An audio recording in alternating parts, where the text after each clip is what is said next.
한 부자가 있어 자색 옷과 고운 베옷을 입고 날마다 호화롭게 즐기더라. 그런데 나사로라 이름하는 한 거지가 헌데 투성이로 그의 대문 앞에 버려진 채 그 부자의 상에서 떨어지는 것으로 배불리려 하매 심지어 개들이 와서 그 헌데를 핥더라.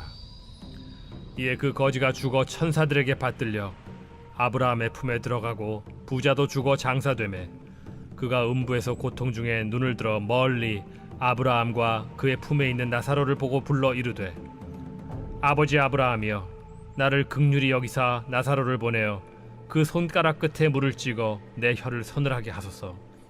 내가 이 불꽃 가운데서 괴로워하나이다.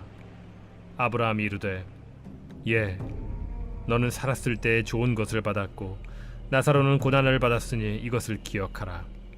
이제 그는 여기서 위로를 받고 너는 괴로움을 받느니라. 그뿐 아니라 너희와 우리 사이에 큰 구렁텅이가 놓여 있어 여기서 너희에게 건너가고자 하되 갈 수 없고 거기서 우리에게 건너올 수도 없게 하였느니라. 이르되, 그러면 아버지여, 구하노니 나사로를 내 아버지의 집에 보내소서. 내 형제 5이 있으니 그들에게 증언하게 하여 그들로 이 고통받는 곳에 오지 않게 하소서. 아브라함이 이르되, 그들에게 모세와 선지자들이 있으니 그들에게 들을지니라. 이르되, 그렇지 아니하니이다. 아버지 아브라함이여, 만일 죽은 자에게서 그들에게 가는 자가 있으면 회개하리이다. 이르되, 모세와 선지자들에게 듣지 아니하면 비록 죽은 자 가운데서 살아나는 자가 있을지라도 고난을 받지 아니하리라 하였다.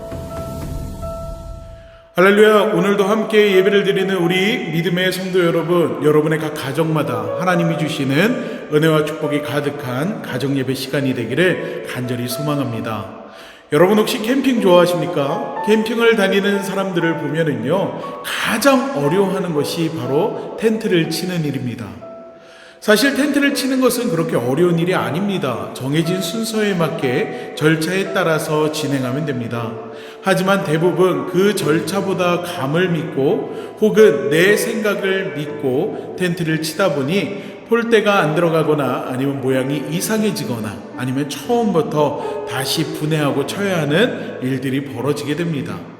캠핑만이 아니죠. 모든 일에는 순서가 있습니다. 물건을 생산하는 공장에는 공정이라는 단계가 있고요. 또 이 공정을 지키지 못하면 완성을 못하거나 혹 완성된다 할지라도 불량품이 나오게 됩니다. 농사도 마찬가지죠. 단지 씨를 뿌리고 농작물을 심는다고 끝나는 것이 아니라 이 씨를 심기 전에 먼저 땅을 갈아엎고 두엄을 뿌리고 골을 파고 씨를 뿌려야만 좋은 열매를 맺을 수가 있습니다. 하나님께서 하시는 일에도 이러한 순서가 있습니다. 우리가 잘 아는 이스라엘 백성들을 한번 생각해 볼까요? 하나님께서 아브라함과 이삭과 야곱에게 큰 민족을 이룰 것이라고 말씀하셨지만 창세기 15장을 보면 아브라함에게 애굽에서 종으로 노예로 살 것을 말씀하시기도 하셨습니다. 그리고 그 말씀대로 이스라엘 백성들은요, 큰 민족을 이루기는 하나 430년이라는 시간을 종으로 노예로 살게 됩니다. 하나님께서 이스라엘 백성들을 택하셨으나 그들에게 바로 복을 주시지 않는 것은 왜일까요? 왜 430년을 종으로 40년을 광야에서 살게 하셨을까요? 성경은 이렇게 이야기합니다. 하나님이 하나님됨을 알게 하기 위함이었다고요. 40년의 광야 생활은 인간의 힘으로는 절대 살지 못하는 곳입니다. 이스라엘 백성들이 광야에서 40년의 시간을 보낸 것은요, 하나님의 은혜입니다. 광야는 하나님의 의지해야만 살 수 있는 곳이었고, 또 때문에 이스라엘 백성들에게 있어서 광야의 첫 번째 생존 수칙은 하나님을 의지해야 하는 것이었습니다. 자기 생각과 판단이 우선될 때 이스라엘 백성들은 고전을 면치 못하는 것을 우리는 성경을 통해서 알 수가 있습니다.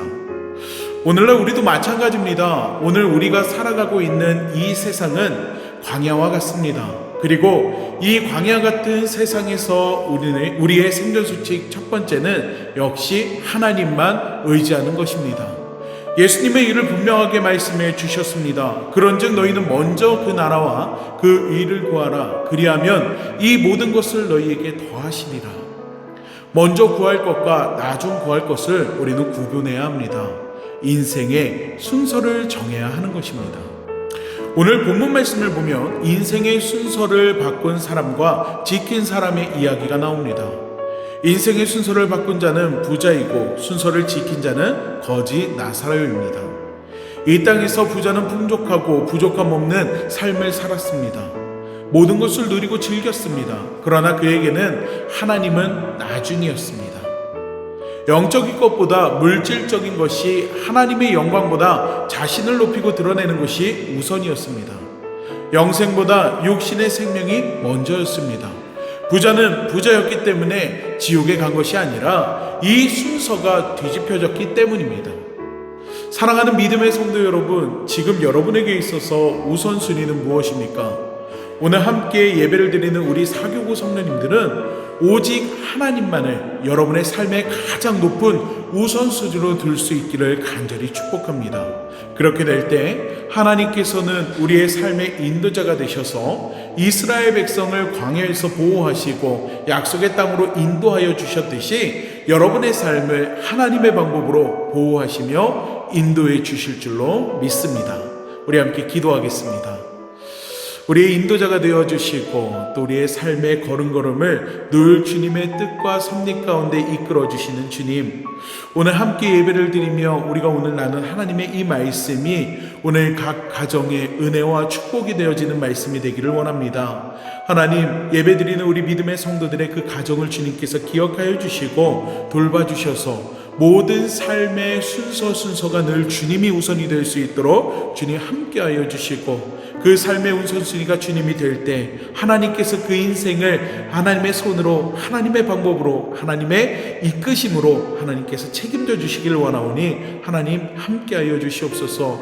하나님, 때로는 우리의 삶의 우선순위가 주님이 아닐 때가 될 수도 있습니다. 그 선택의 순간, 그 기로에 섰을 때 하나님, 우리의 연약한 믿음 가운데 하나님께서 은혜를 더하여 주셔서 하나님을 더욱더 붙들 수 있는 시간들이 되어질 수 있도록 하나님께서 역사하여 주시옵소서. 오늘도 우리 믿음의 성도들의 삶 가운데 하나님의 크신 은혜를 더하여 주시기를 원합니다. 하나님 함께하여 주시고 한 주간의 삶도 주님께서 책임져 주시옵소서. 예수님의 이름으로 기도하옵나이다. 아멘.